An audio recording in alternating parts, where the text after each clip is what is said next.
It's good to be here in Plano. I'm not originally from Plano. I'm originally from South Carolina, so I don't know my real dad.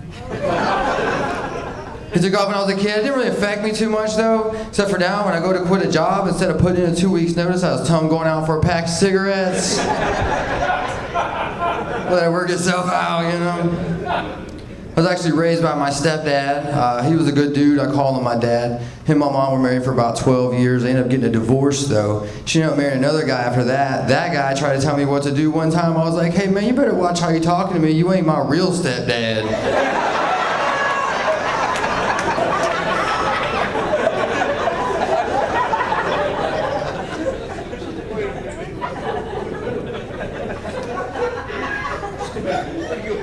One thing I learned when my biological stepdad left.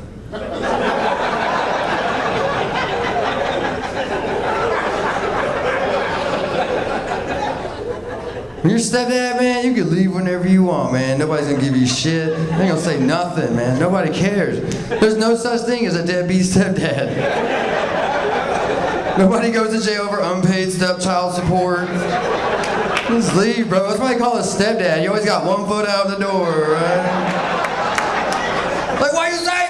You better put them fucking toys up. I'll fucking leave, dude. I'll take the PlayStation with me, bro. Only reason I'm still here is because your mom gives good head, motherfucker. You think I won't leave?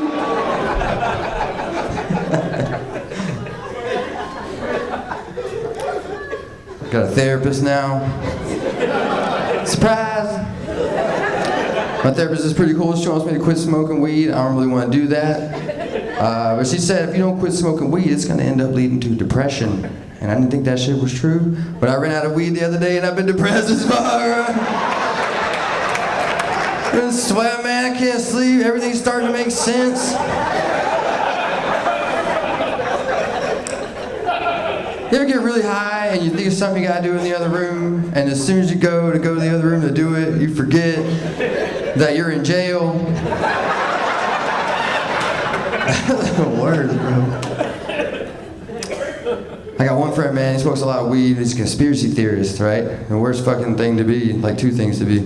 I go to his house, right?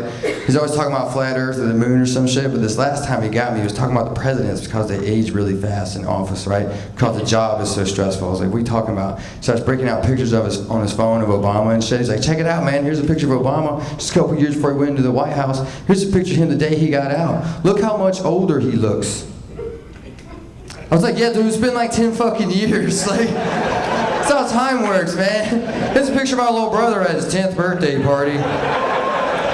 Here's a picture of him 10 years later. Holy shit, dude, he's 6 foot tall!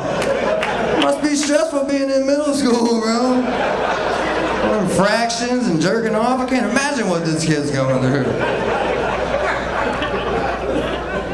Here's a picture of JFK the day before he went into office. Here's a picture of him the day he got out. You know what? Now that you mention it, he does look a little stressed out. Look how much hair he lost. Oh man, pull back on me now. I do that joke all over the country, everyone loves it. I come back to DFW and everyone's like, ooh, like I did this shit, right? I'm like, dude, this is Dallas. You guys are the ones that put the X's in the street. Like, here's what we got on the first time, here's what we got on the second time. Check out the gift shop. Fucking t-shirt, button for your book bag. Just don't be trying to profit. I like it here, man. I like it here. I always, you know, my mom was here last week. That was pretty cool. It was real fun. I talk to my mom a lot, but I usually have to text her. We don't talk on the phone a lot. Like one time I went to the hospital, right? And I borrowed her minivan to go to the doctor. And I left the hospital. I got into a car accident. And I was like, oh shit. And I called her and she didn't answer. So I had to text her real quick. And I texted her. I said, hey, I just want to let you know, I just left the hospital. I got into a fender bender. But no shit, my phone auto-corrected it to gender bender.